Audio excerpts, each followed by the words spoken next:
Hello and welcome to episode 7 of Stitched in Sweden. I'm Maria, your host, and you can find me on Ravelry and Instagram as mmonska. The show notes for this episode as well as previous episodes can be found on the blog, which is stitchedinsweden.blogspot.com. And you are welcome to come over and join us on Ravelry. The Stitched in Sweden Ravelry group is over there, just as Stitched in Sweden, and you can search for that in groups. So, welcome. I'm happy to be here with you today on this lovely sunny day in Sweden. And this week I'm going to talk about some things that happened in Stockholm, projects that I've been working on, my finished projects, and some upcoming things I've been thinking about knitting, and I will also be introducing a new segment. So I'm going to go ahead and get started with this week in Stockholm. This weekend it has been just lovely weather. Yesterday was Sunday, I'm recording on Monday, and it was so sunny and warm. And it was just the first day that it felt like spring might actually come to Sweden this year. Otherwise it's been not that cold, but always right around 0 degrees Celsius, which is 32 degrees Fahrenheit. And yesterday it was sunny all day, and it got up to 15 or 17 degrees Celsius, which is right around 60 degrees Fahrenheit. So it was a lovely change from the cold and damp that has been so far this winter. So with spring around the corner, I have been thinking about some lightweight knits and other things like that, but I still know that it's going to be cold here for a couple more months, so still knitting lots of things to keep me warm in the meantime. But this week I did make a little trip down to my local yarn store, which is Mittens, and I bought 2 things. The first thing is this yarn, which is called Campy's. I'm not really sure exactly why it is called that. I'm not sure if that's the name of the yarn or the company. But it is a 2-ply fingering or sport weight yarn. I think more closer to sport. It's 300 meters, and it is very sheepy. It smells just like a sheep. It's a beautiful light gray color. I think that it is probably a mixture of, or a blend of Gotland and fine wool, because this is spun in a spinnery that is actually really close to where I was last weekend for the Sheep Festival, and I know most of the yarn there was a blend of that, and since this is made in a similar area, I think, and it feels really similar to this yarn that I got at the Sheep Festival, which I think it's also a blend.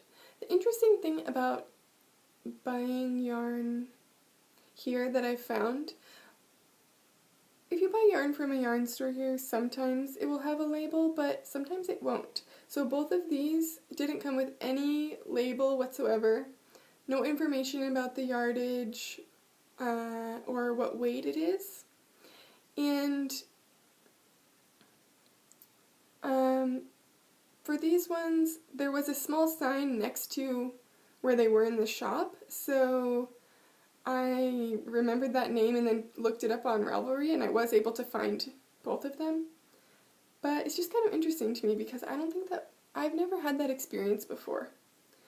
Another difference that I notice here about buying yarn is yarn is labeled a lot more by weight. So, like, this is listed as 1 hectogram, which is 100 grams, but maybe another skein, which is only 80 grams or 87 grams or something, you pay per hectogram, so you would be only paying like 87% of the per hectogram price, if that makes sense.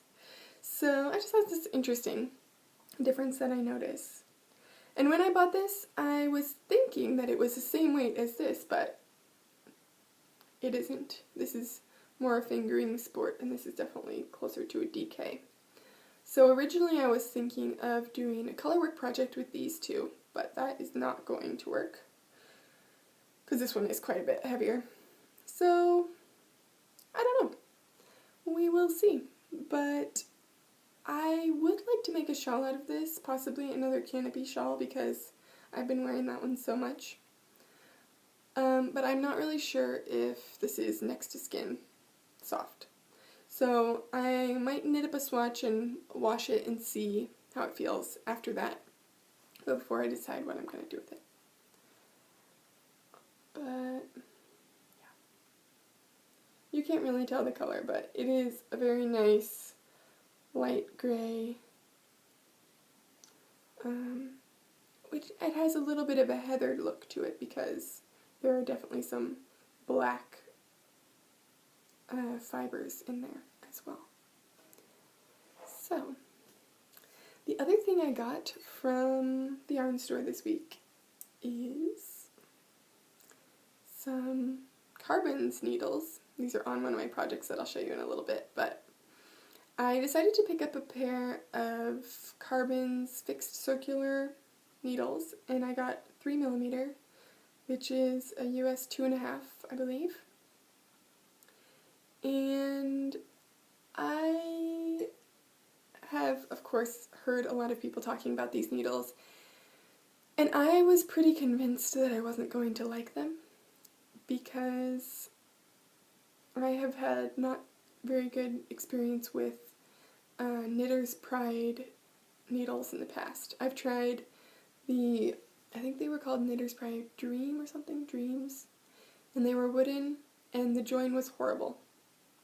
I couldn't even knit like one round with them hardly, because my yarn just caught, and it was incredibly frustrating, and I just couldn't do it. I'm not exactly sure. I think Knitter's Pride in the US is the same thing as Knit Pro here, because these needles are called Knit Pro carbons, but I'm pretty sure they're Knitter's Pride carbons in the US. Anyway, it doesn't matter. But I got these because I was working on some colorwork projects, and in general I like to knit on metal needles. My favorites are the Hiya Sharp interchangeables.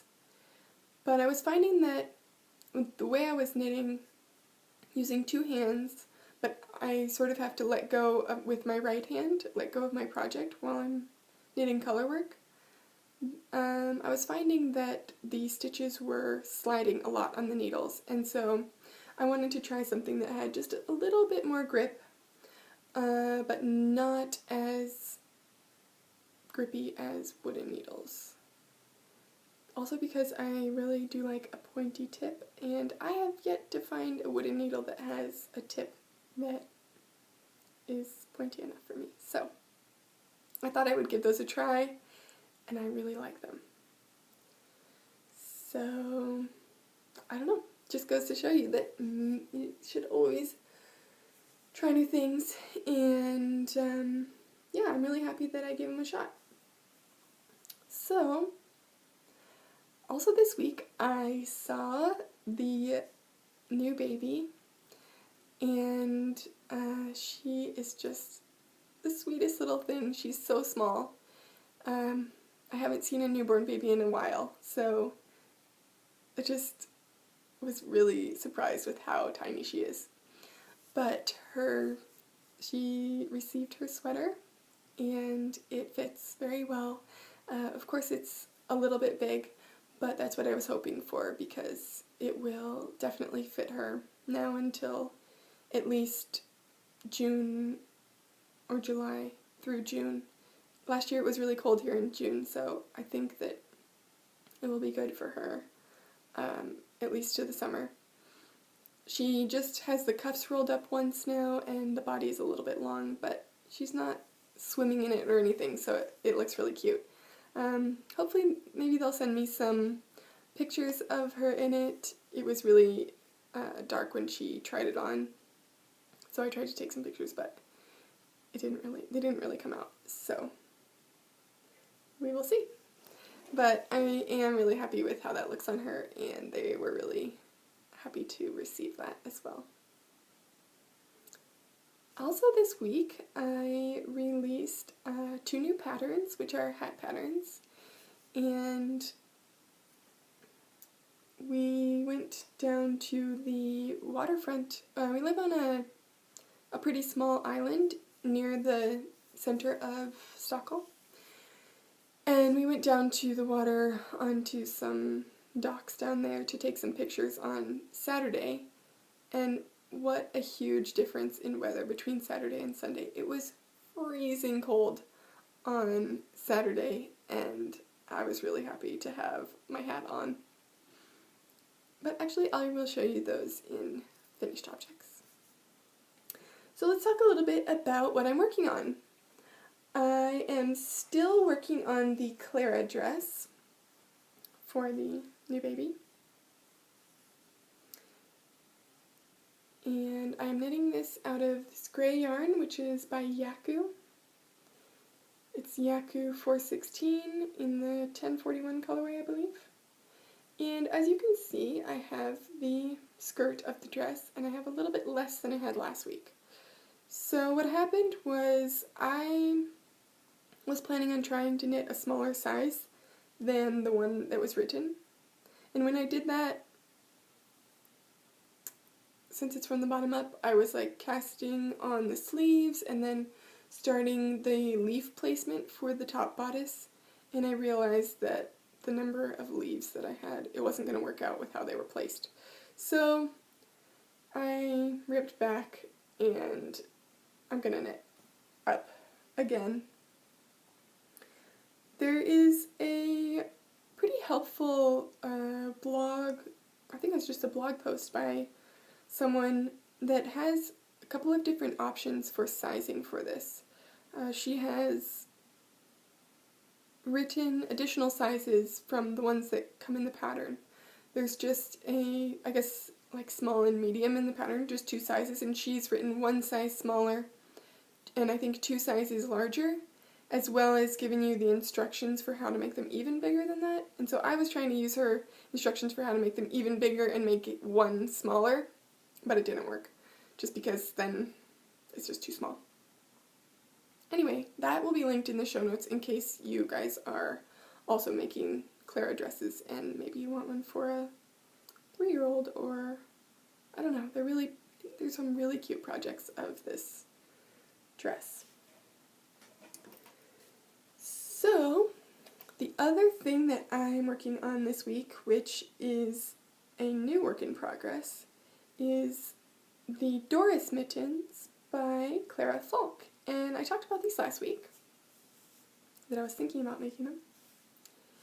And I have almost 1 mitten done, but obviously the thumb is yet to be knit. But I always take a long time to knit thumbs. I don't know why. They're so small.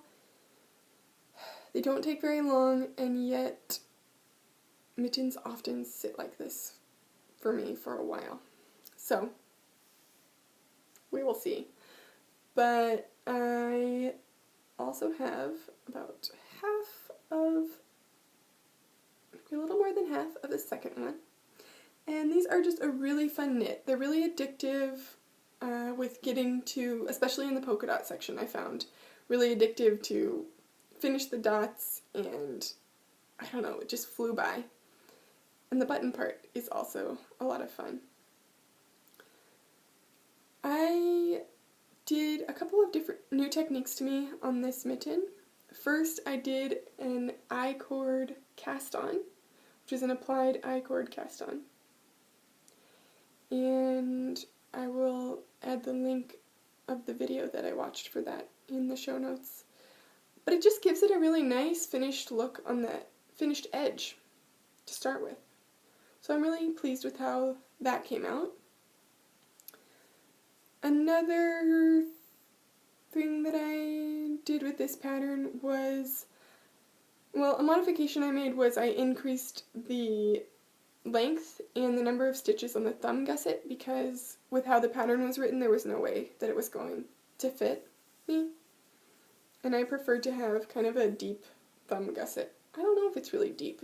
I mean, that's where my thumb starts, so I don't know. If you are interested in knitting these mittens, I mentioned last week that I would let you know if I thought it would be possible to knit them if you don't speak Swedish. And I think definitely you would be able to because there is a chart. There are a couple things that I'm not so happy with about this pattern. First of all, one thing that I found was kind of difficult is there's only one chart, so only the left mitten is charted. And then for the right mitten it says just reverse what you did on the left mitten, which is okay, but it's just, I don't know, it means you have to like think about it a little extra when you were doing these stitches for the gusset and where they're placed. I almost started knitting another left mitten before I realized, I need to move the gusset stitches. So I think it would have been better if she had just put two charts and done a mirror image of it. Maybe I could do that too, I don't know. The other thing is that even with being able to read Swedish or do Google Translate, there is not very much information given about the construction of the mittens. They give you a number to cast on, but they just say do an I-cord cast on, so you have to know how to do that or look it up, which is fine, but it's just not on there. And then for the thumb stitches it just says take off the stitches for the thumb, which, okay, I can do that.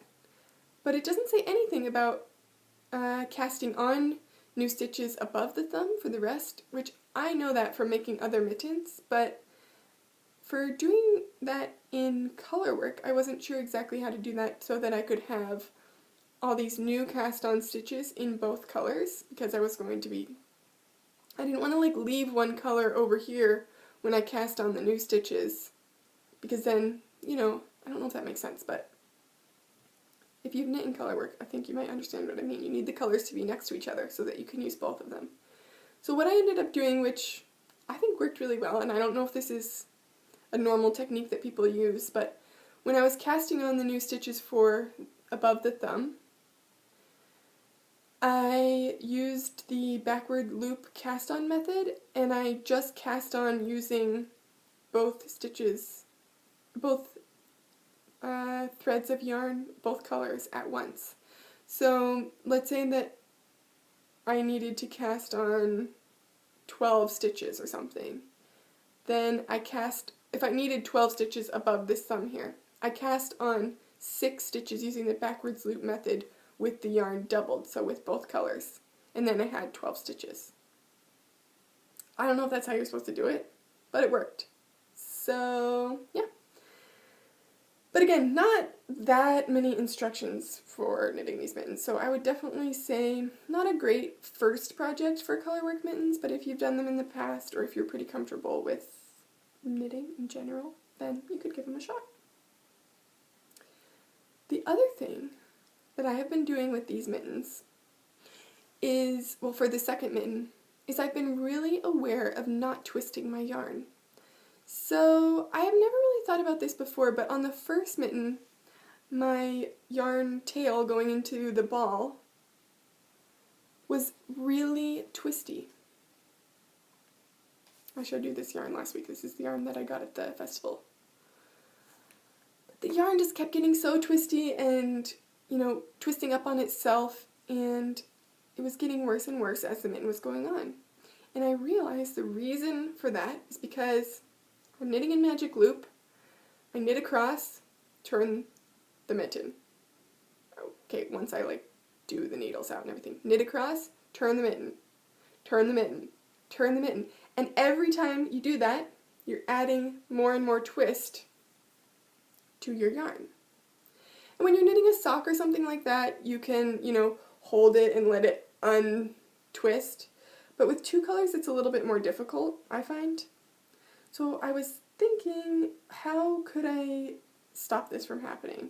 And basically what I've been doing is being really aware. I use my tail of where I cast on as my guide for this. I always keep the tail away from me. So if I knit across this needle, I have my magic loop, knitting across, and then when I get to the end, I always turn it so the tail is facing away from me, so that when I knit around, this is hard to explain, so then when I knit the next round, instead of turning it this way, where the tail would be coming towards me, which is what I tend to do automatically, I turn it this way, so that the tail is back. So I'm only ever turning it like this. The mitten never makes a complete circle, which would add twist to the yarn. So that was a really long explanation for a kind of simple thing, but I don't know why I had never thought of that before. And I don't like untwisting my yarn when it's like, scrunching up on itself. It drives me crazy. So I'm happy I found out how to solve that. Alright, so let's move on to finished objects. This week I have 3 finished objects. The first one you have seen many times before. These are my Fish Lips Kiss heel socks, Rag Sock Therapist, and the yarn is from Fondant Fiber in the Superwash Merino and Nylon base in her Riff Raff colorway. That's a pretty good color representation. It's a little bit warmer than that.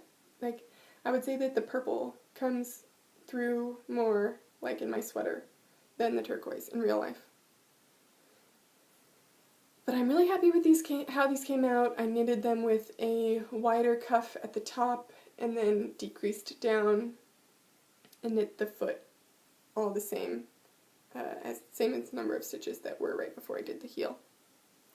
So I have 2 of those, and yeah, I'm really happy with how they came out. My next finished object is one of my new patterns, which is the Sutter Mom hat. This is a hat that you have seen by me before, but this is a new one, and this is the one that the pattern is based off of. So it has a little bit shorter of a rib, and the decreases on the top are a bit different. But I'm really excited with how this came out. Thomas has been wearing this a lot, and he seems to like it too. So I knit this out of Cascade 220, and I used just the solid black and white. So this pattern is now available on Ravelry, and you can download it there, and from now until March 31st you can also download my Sutter Mom Light hat, which is this one, which is my other finished object this week. And this is the fingering weight version of the hat. And you can see that they're a little bit different. They have a different chart, but it's a very similar idea. And let's see.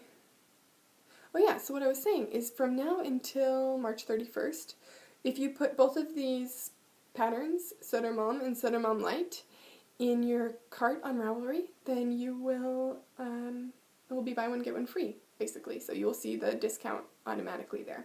There was a little bit of, I set up the promotion code wrong at first, but now that's all worked out, and you just have to make sure that they're both in your cart when you check out.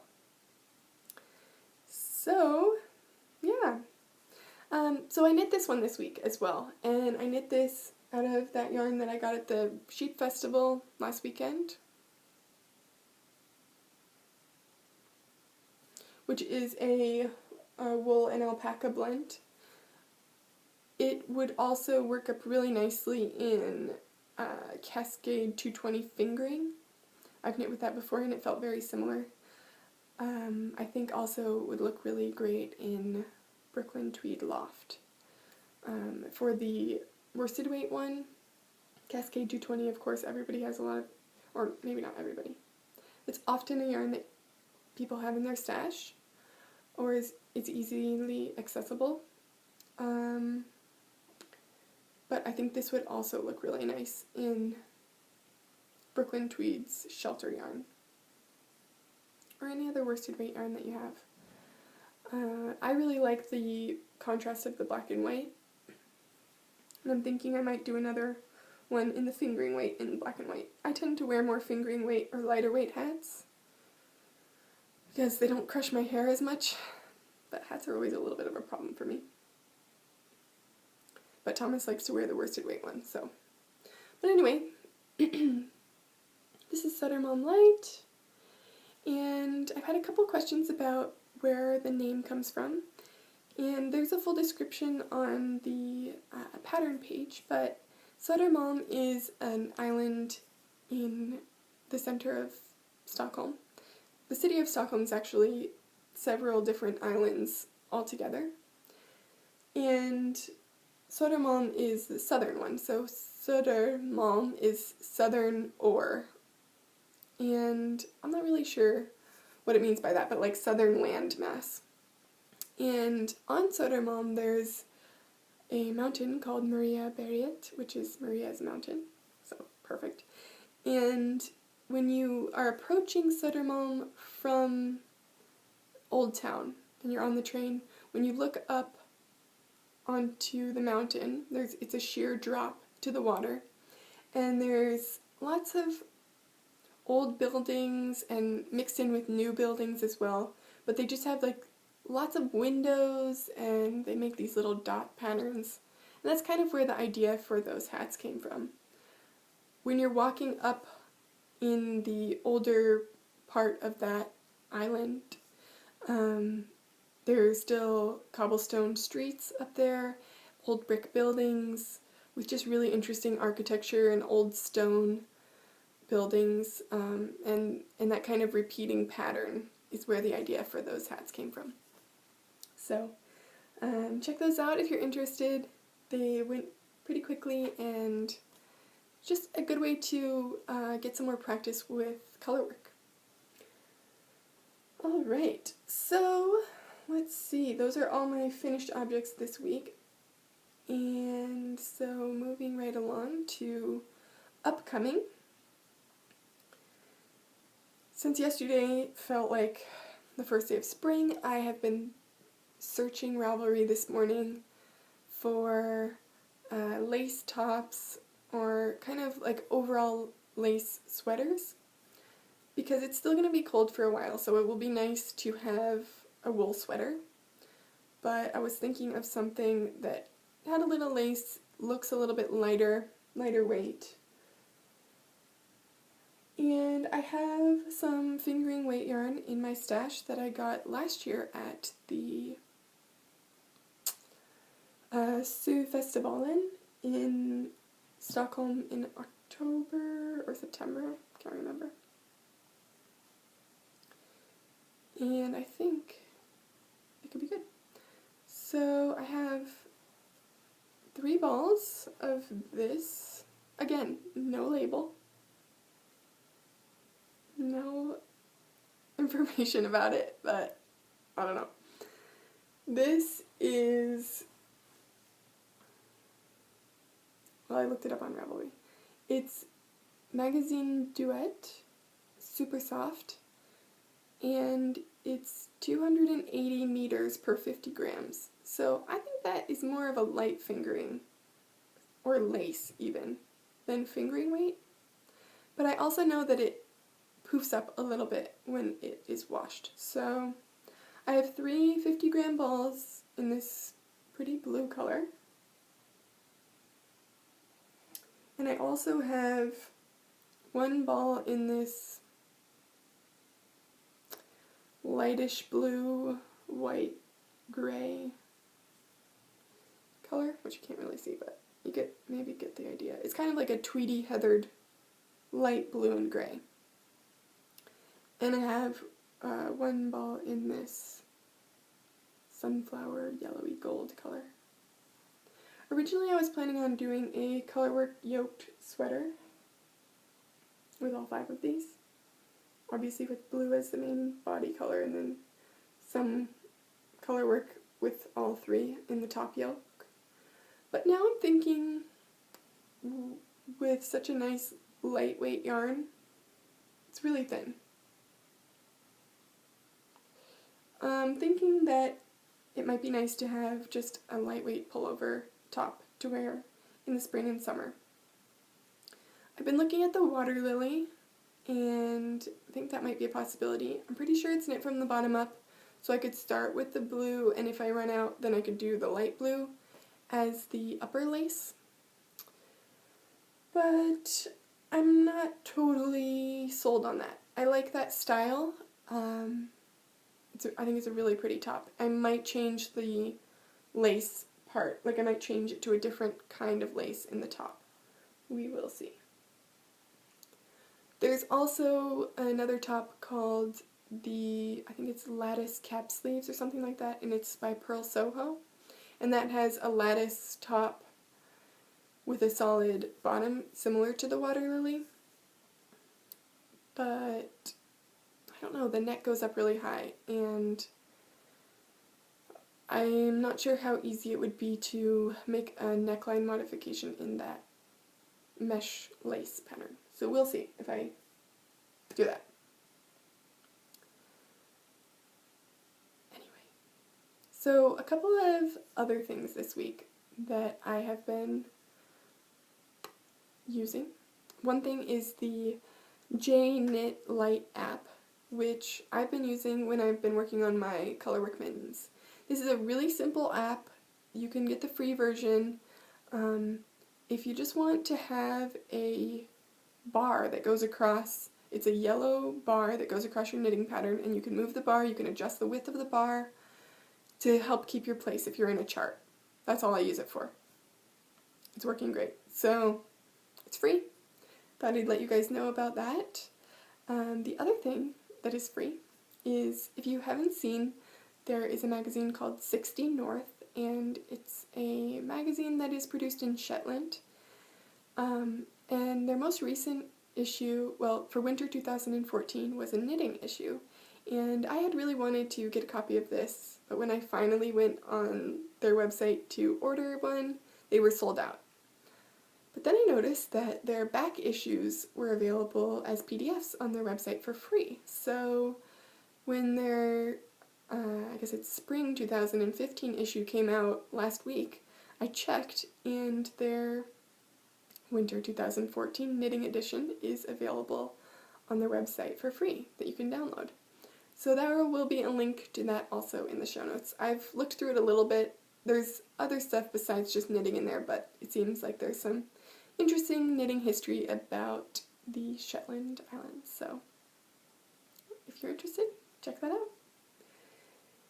So this week I thought I would introduce a new section, which is a question and answers segment. I posted a thread in the Ravelry group last week, but I didn't make an announcement about it. And if you have a question for me, you can post it there, and I will answer one or two every week. And I will also give you guys a question, so you can respond in the group, or in the discussion page for the episode, or below in the YouTube comments. So I'll start out first with the question that I will ask you guys. And that question is, what is your most worn finished object, or most used finished object? And does it surprise you at all that it is your most worn or used finished object? Like, did you know as you were knitting it that, oh, I'm going to wear this a lot? Or was it something like, oh yeah, this seems practical and might work, and then you end up wearing it all the time? So I'll show you mine.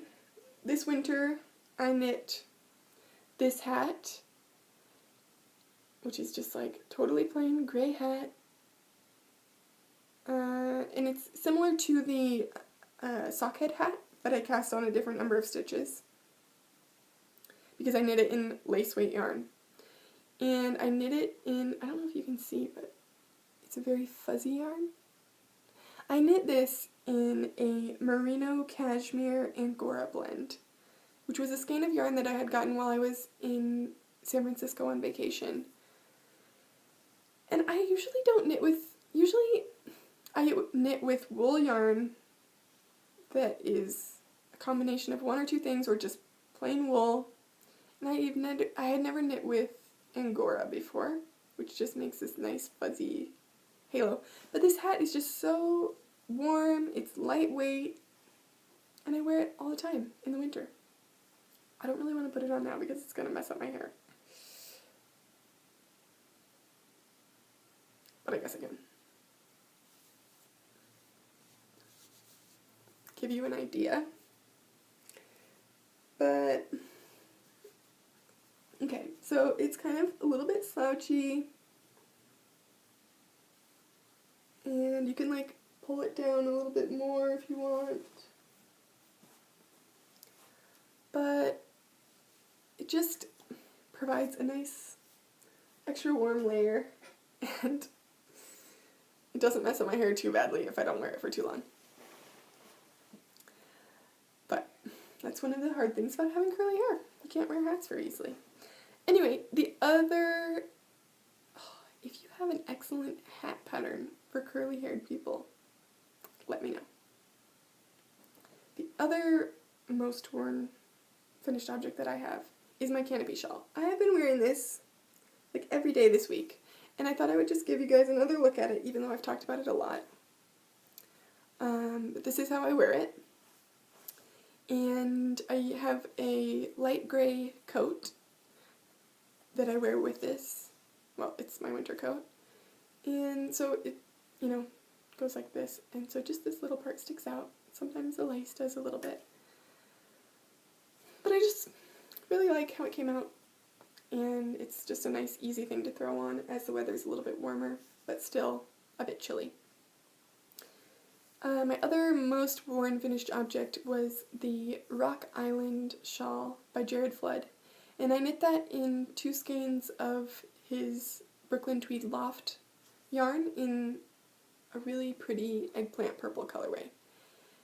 And I am not one to lose things very often, but this winter when I was in San Francisco, I lost that shawl. And it was really sad because I wore that shawl almost every day in the winter here because it was just so warm and easy to throw on, and it was just a color that went with everything. And it's gone, and hopefully somebody is enjoying it in San Francisco, but I don't know how. It fell out of my bag somehow, and that was it. I think that's the only knitted thing I've ever lost. Anyway, so that is my question for you guys this week. And the question that I'm going to answer this week is, are you a product or a process knitter?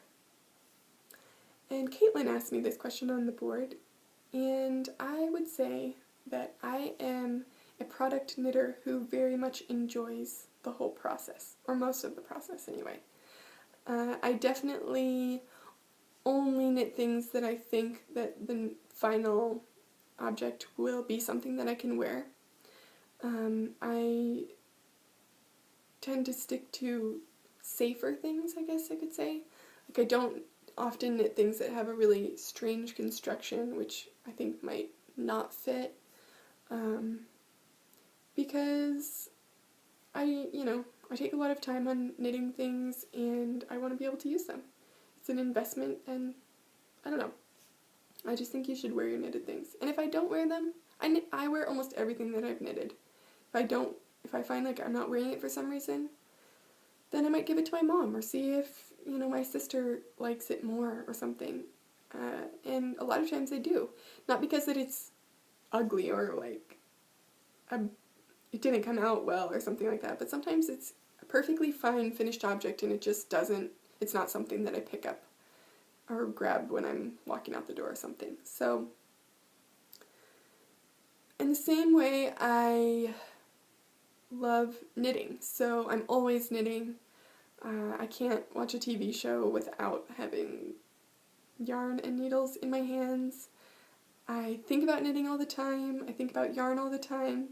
I even had a dream that I was knitting in my dream a couple nights ago. When I can't knit, I search on Ravelry. Like when I don't knit very often on the train, partially because I get motion sick, but also because there's a lot of people. And so there might be somebody sitting right next to you and it's just crowded. But when I'm on the train, I'm looking on Ravelry or listening to knitting podcasts. It's all the time. So I definitely like the whole process of it. I really like buying yarn. I'm starting to like swatching more. I like blocking. I like picking up the final, well, of course I like knitting the whole garment or accessory or whatever it is. I really like blocking. Actually, I don't like blocking as much as I like soaking the yarn in some good smelling soap. And then I don't like the part about squeezing it out and laying it out. But then I really like when it's all dry and you pick it up and it's like perfectly crisp and finished. And all the ends are woven in and then you clip them and it's like perfect. It's like similar feeling, I think, to finishing a knitted object as to finishing a book. And you get to the last word and you close your book or you turn off your Kindle and it's like done. So I think that is all we have time for this week. I hope you guys have a great week knitting and dreaming about knitting, buying yarn. And if you're interested, hop over onto the Ravelry group or just in the comments below and answer that question of what is your most worn or used finished object. So until next time, happy knitting, and I will talk to you again in about a week.